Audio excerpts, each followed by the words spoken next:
Okay, well, welcome everybody. Thanks for joining us for this lunch and learn, as we'll call it a lunch and learn. Just one note, we are recording the presentation today, and we will make this available after today to you all, and feel free to share the recording with your colleagues and friends. So I am very pleased to welcome in a couple of folks I haven't seen in a while, Shima and Hoda Salati. We had met, I think we were just discussing this. We had met sometime in 2022, 2023, when you were conducting your research, and have stayed in touch here and there over the years. I'm really excited for you to share the work that you're doing. So what I'll do is I'm just going to read a brief blurb for each of you, just to give us people a sense of the work that you have done and what you're doing now, and then you can take it from there. So Shima's background spans VR, AR, robotics, and accessibility-focused design. Her experience extends beyond accessibility, as she has worked on robotics-driven UX, which is user experience, at KUKA or KUKA Robotics, immersive experiences at the Augmented Reality Center Lab, and automotive innovation at General Motors and Ford. Hoda is an award-winning and forward-thinking UX designer with expertise in innovative technologies such as VR, AR, and robotics as well.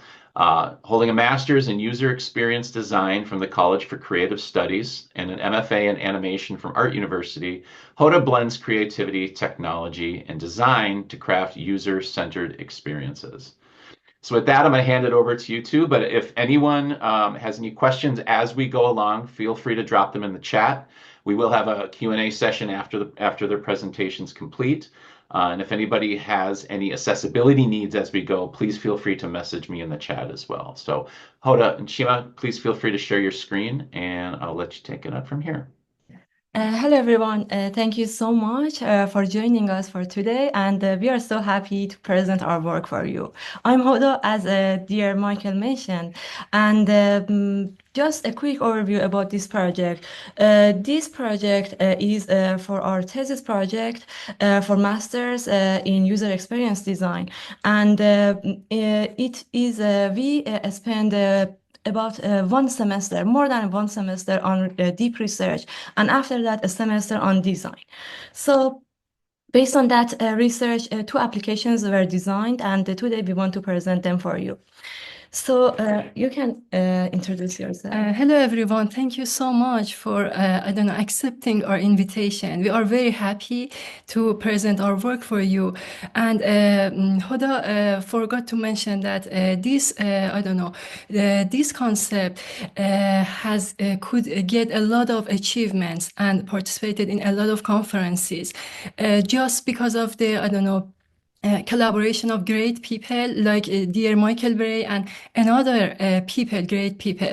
And 2 weeks ago, we could get another, achievement that is really good, Indigo Design. And we are very happy. And we are so excited to present for you. Thank you so much. So the presentation would be about the inclusive smart mobility and enhancing social inclusion through technology. At first, a quick agenda is that at first we have a very quick overview, and then we explain the problem for you, and deep dive in. Then after deep dive into the two applications that we've designed and their features, and also at the end we have a usability testing. And after that, we will be so happy to hear your questions and answer your questions. So the overview is that two innovative digital platforms designed to empower individuals with mobility impairments and try to provide a barrier-free mobility for them and invite them to participate in the society and experience more independence. So the first one is Together. Together is a platform that helps people to explore city, domestic, and international destinations, and by providing very easy and fast accessible information for them. And the next one is ParkMe, the application that is focused on the parking experience and try to offer solutions and also available parking destinations for mobility impairment community. According to disease control and prevention, mobility impairment has the highest rate among disabilities, highlighting the urgent need for greater inclusion and support. This was really important, and because of our deep research, we could find that this community needs our help. And we, for example, did a very deep research, and we interviewed with great people.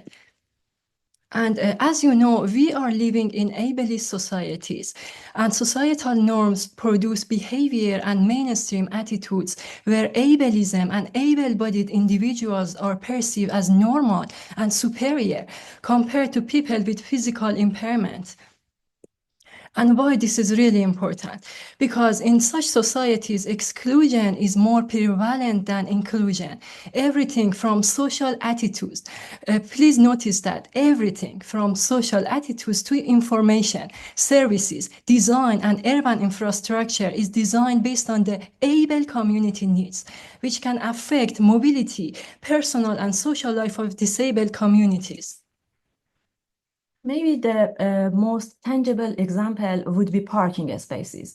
According to the American with Disabilities Act, or ADA, only 2% to 4% of all the parking spots are required to be accessible.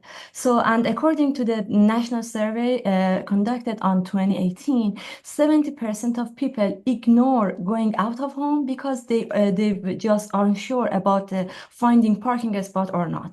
And also 50% return back home because they can't find parking spot. And almost 90% feel excluded from their daily life.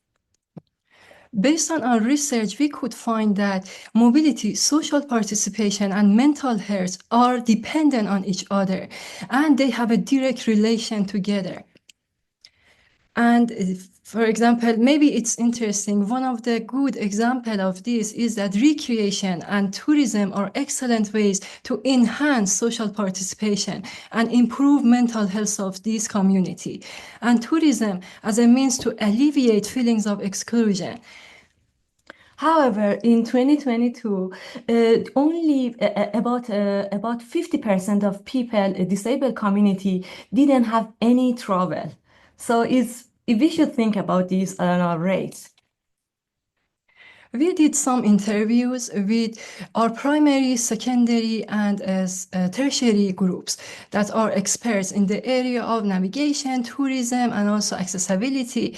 And it was great because we could discover, I don't know, very, very precious and valuable insights from our interviews. So three main insights we collected. The first one is a lack of access to reliable information. The second one is inaccessible digital platforms. And the third one is lack of community support. I just need to add this explanation for the second one. All the digital platforms and all the information, everything is designed and is designed based on the needs of able community. So we missed, there is a gap here, and we should consider the needs of this community too. Not, for example, we should prioritize this community and their needs.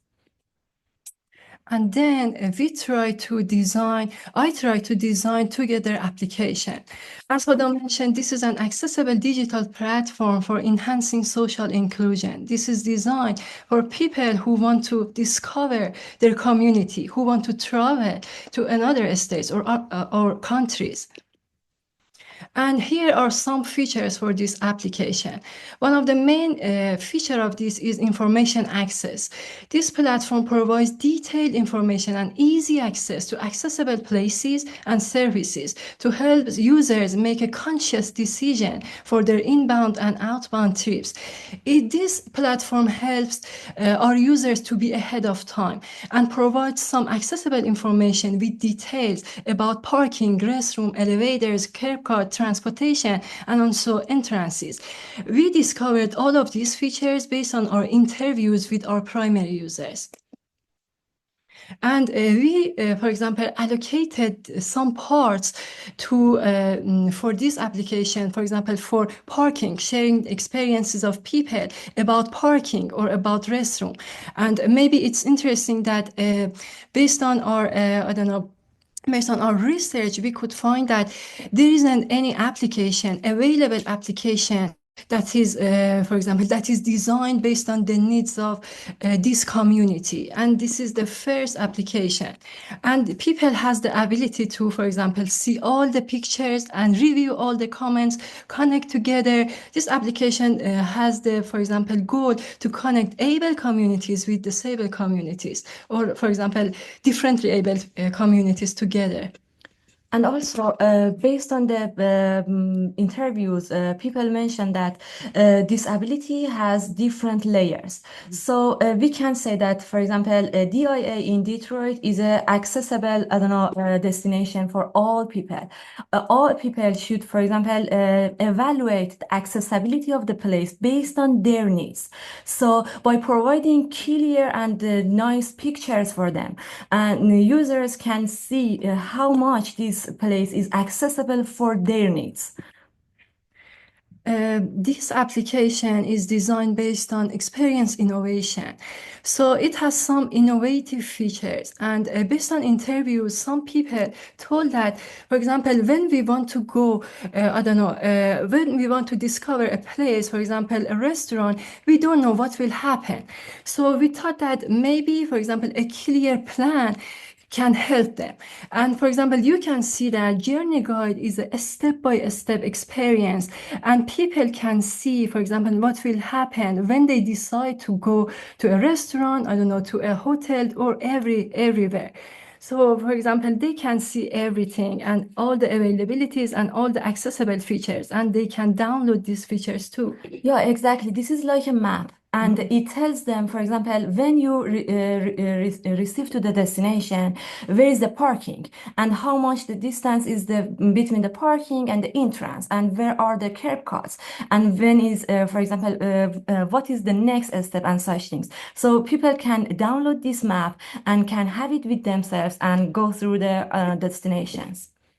Another interesting feature of this is that, as I mentioned before, it has the goal of connecting people, two communities together, able people and also differently able people. So they can share their experiences. And because based on interview, they told that we need support. We need support from our peers and also other communities. Because, for example, sometimes, able community ignore, for example, us. So, and this is very bad. We thought that, for example, designing a feature that this tool can provide for people the ability of find friends or hosts. So they can find, for example, available friends in Detroit. For example, someone wanna travel from Chicago to Detroit. So they don't know anything about Detroit. They can, for example, a tool can offer them based on the AI. They can offer them available friends and also available hosts. Hosts can, for example, open the doors of their homes, something like Airbnb, and welcome people to their homes. And also, based on the research, the most important problem for this community is mental health. And because they feel excluded, they feel alone and such things. So connecting them to other people could provide them an opportunity to participate in the society, to have fun, to feel included in the society. And also, as I mentioned, this is an AI, I don't know, based platform. And another feature is that it can provide estimated cost for them, because based on interviews, some of people told that cost is for example, is the main barrier for us when we want to decide to travel, because we don't know, for example, what will happen, and for example, what is the cost, we ignore to travel. So they can, for example, personalize their travel. They can, I don't know, put all the information here. And based on AI, for example, AI can offer or suggest available cost or estimated cost for them.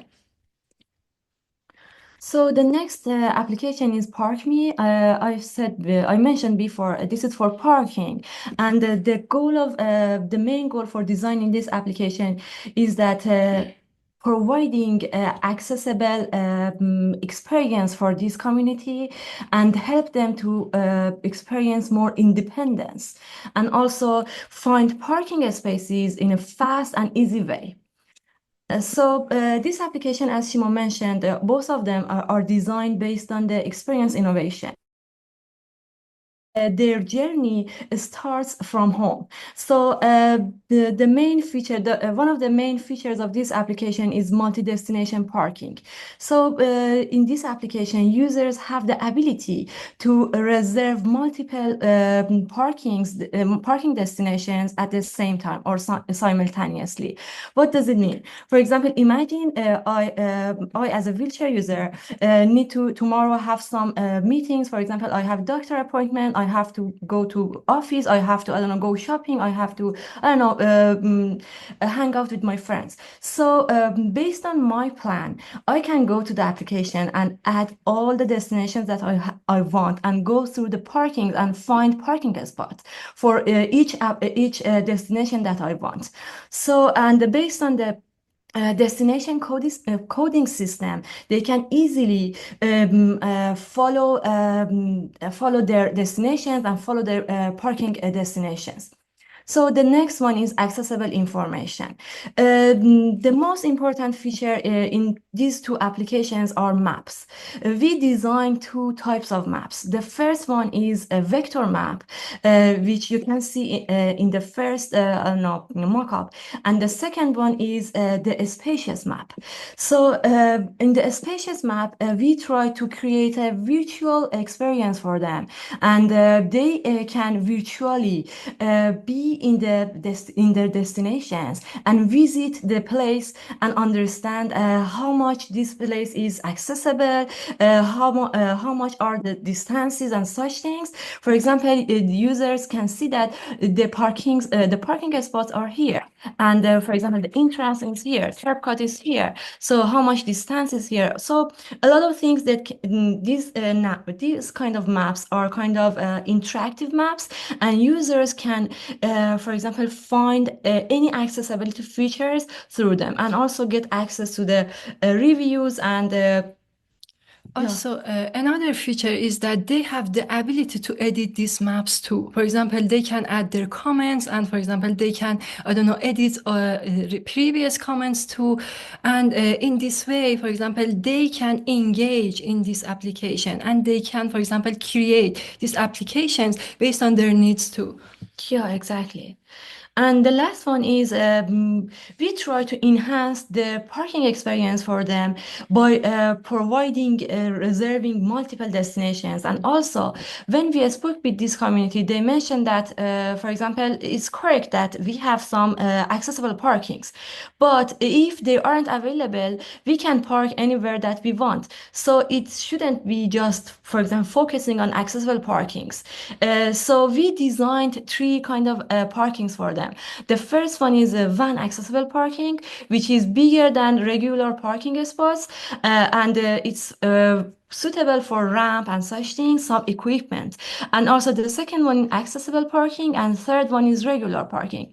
So people can go through the go through the maps of the parking and reserve any spot that they want. And after that, they can navigate seamlessly through the destination. And also after that, at the end of the journey, they can provide they can share their experiences with other people. And in this way, they help to make information accessible for all people. So, and here now we want to play usability testing for you.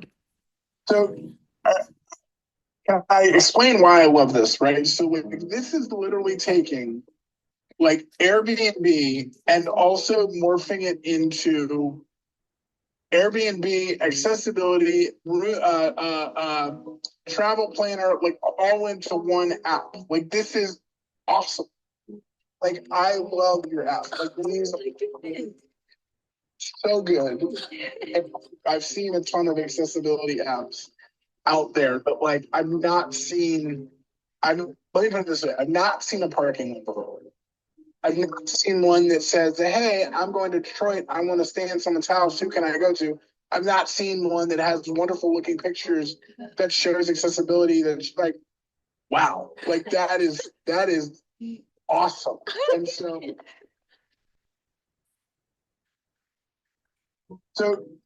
I Yeah, Justice, thank you so much for listening, and we would be really happy to hear your questions and answer your questions. Thank you so much. Great. Thank you both. That was great. Yeah, so if anybody has any questions, you can click on the React button at the bottom of the Zoom window and raise your hand. I see, Jamie, you have one already. So if you want to unmute and go ahead and ask your question. Yeah, I just wanted to say that this is a really great project. My brother is actually in a wheelchair, and I'm also a UX designer and researcher. So it was a really interesting combination of expertise that you guys are bringing to this project that I was really interested in learning about. I also went to CCS, so there's a lot of overlap. But very cool project, I think super valuable and necessary based on like the stuff I've gone through with my brother over the last like 20 years since he's been in a wheelchair and trying to find parking and everything. I was really just curious when you were talking about your participants, what were the criteria to be considered a primary, secondary, or expert? Kind of what was the thought process behind that? Yeah, thank you so much for asking these questions. Based on the goal of the research, we wanted to work, for example, doing project for accessibility. So the primary users are all the people or all the individuals who have mobility impairments. For example, maybe just, I don't know, maybe you have a wheelchair, maybe people, for example, have, I don't know, amputee legs or such things. Every people, maybe, I don't know, a pregnant woman, every people, we consider all of them. Maybe their disability is temporary. So, and the secondary users are the families and caregivers, and any people that are related directly to the primary users. And the tertiary users, we try to interview some experts who are active in the area of the accessibility, mobility, and also technology. And also tourism. And also tourism, yes, technology, tourism, all these areas. So we interviewed with some experts in Google, Microsoft, Wayne State University, and Michigan Disability Rights, and General Motors, and yeah, exactly. So we could gather valuable insights from experts, from the understanding what they are doing now and what they've done, and because there are all of the interviewee are active in this area more than 20 years. So we could get very, very valuable insights from them, and also from the primary and secondary users. We could gather all the needs, pain points, and all the preferences that they want. Thank you. Yeah, you're welcome.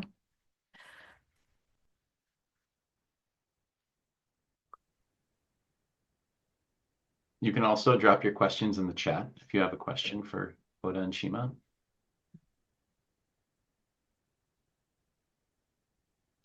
Also, if you're doing work similar to this or in a parallel field, we'd love to hear what you're doing and maybe how their work and your work uh, could cross or parallel each other. I do have one question for you. In your research, what was perhaps one of the surprises or one of the things you found out that you weren't anticipating when you started down this road? One of the main, I don't know, surprises for us was that not one, two of surprises were that, for example, they told that we need support. We need support from our peers and also from able communities. It was very hard for us because of, for example, hearing such things, because they told that we don't have any support. Nobody, for example, I don't know, can understand our needs. And also everything exactly based on the research, we could discover this too. But they told that, for example, everything from, I don't know, basic needs or every infrastructure is designed based on the ableism societies.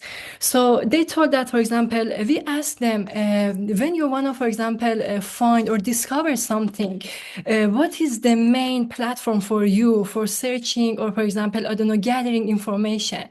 They told that we don't have anything. And they told that, for example, Google for example, is a very big platform, but it doesn't have, for example, I don't know, accessibility information and data.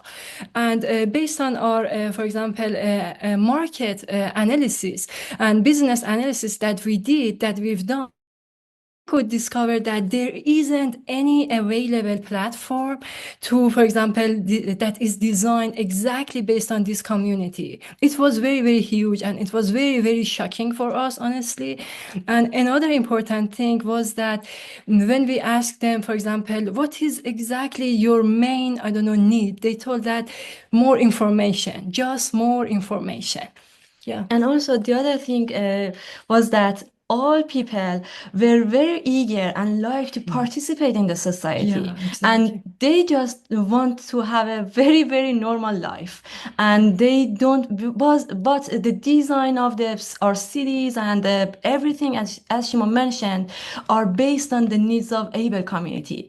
And unconsciously or consciously, we removed this community from the, I don't know, society, or I don't know, from participating in society, while they have a very great potential for, I don't know, improving our society and improving the, I don't know, economy, everything, because they are very talented, very, I don't know, very kind, very great people. So we shouldn't, for example, I don't know, keep them at homes.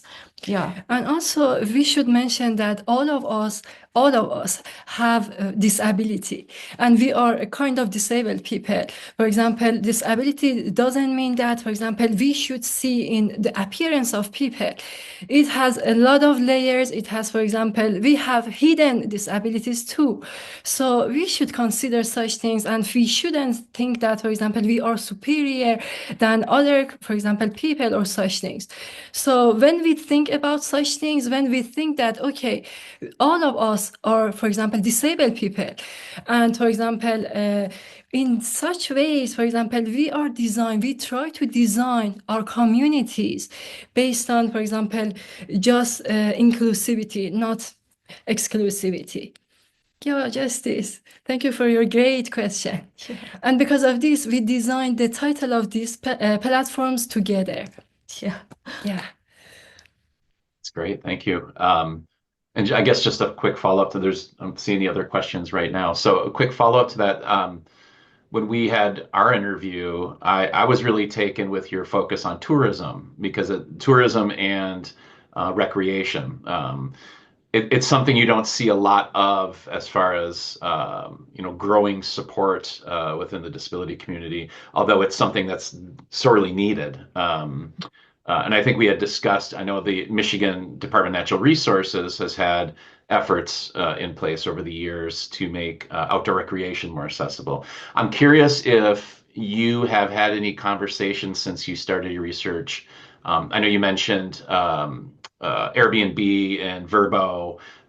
Have you had any interaction with those companies yet, as far as how they can enhance or even just make visible, accessible, places to stay on their platform, or if they could, if they've gone so far as to edit the filters within their apps so that people who are in need of accessible accommodations can find them, Yeah. at the very least, find something within the existing platform, and if you have plans to go further with that. I guess that's like a three-part question.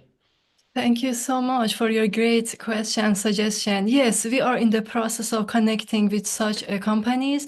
And as we mentioned before, we are trying to find, I don't know, some great people and team to run this application. And also, we are thinking about maybe partnership with such companies. And we are in the process. Yeah. Thank you so much for your creative mind as always. No problem. Any other questions, comments? Anybody want to share their own experience in this area?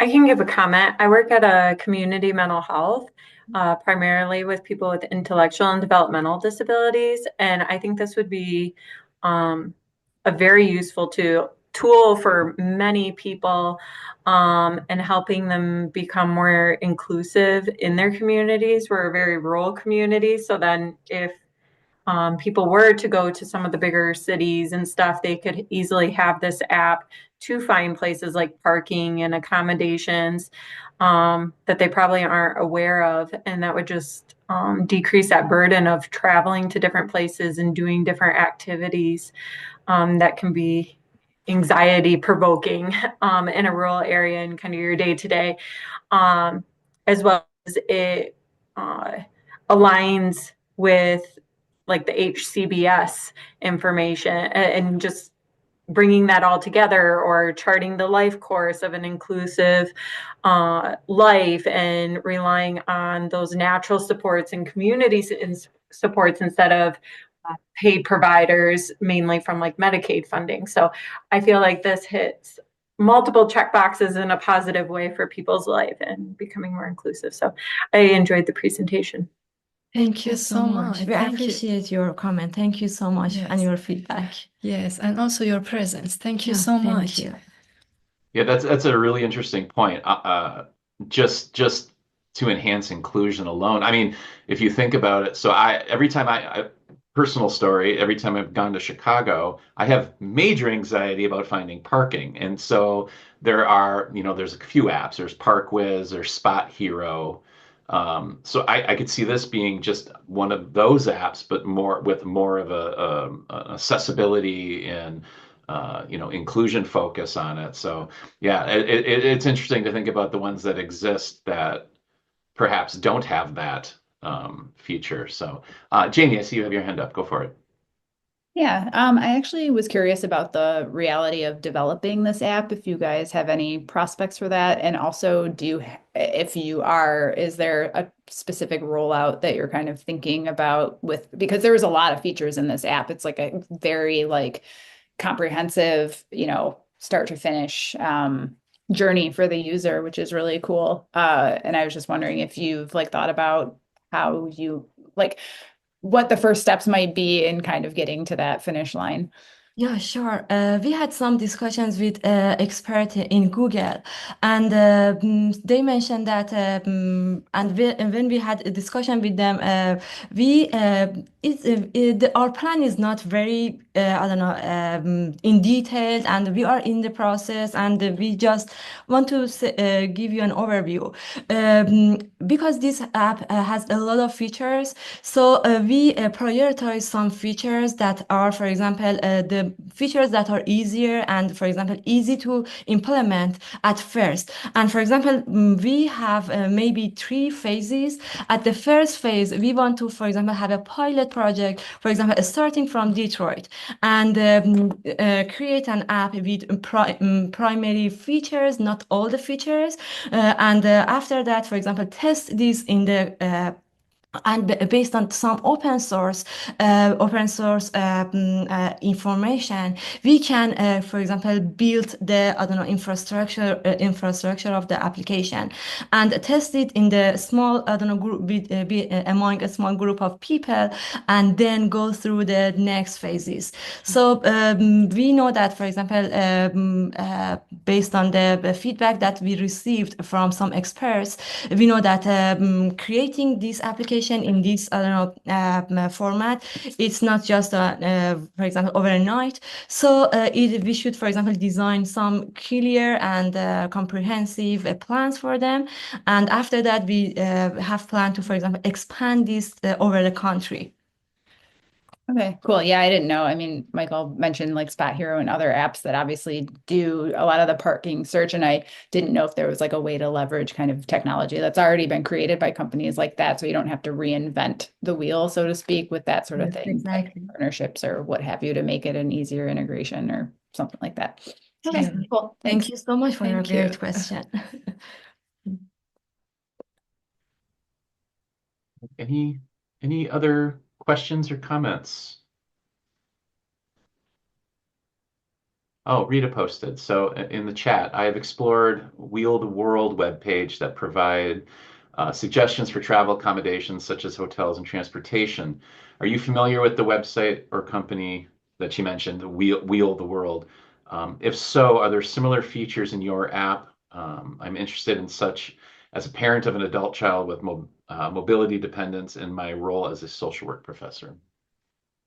Yes, exactly. Exactly when we wanted to do research on competitors, we have found Will the World, and also, but these applications are not comprehensive. And for example, you can see that I can't clearly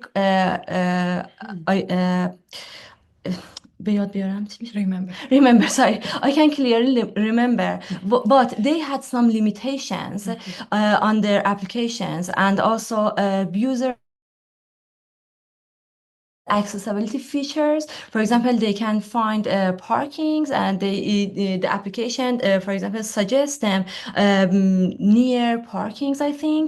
Yeah, if I can remember. yeah. Can you remember? I can't remember, but I can remember we analyzed all of these applications with Yes. details. But we, for example, analyze all the strengths and weaknesses of these applications, and based on our research, interviews, and for example, secondary research and also primary research, we, for example, I don't know, applied or, for example, designed these applications based on, as I mentioned, the strengths and also weaknesses of our competitors too. And we try to, for example, consider all the lacks in such applications. Yeah, thank you.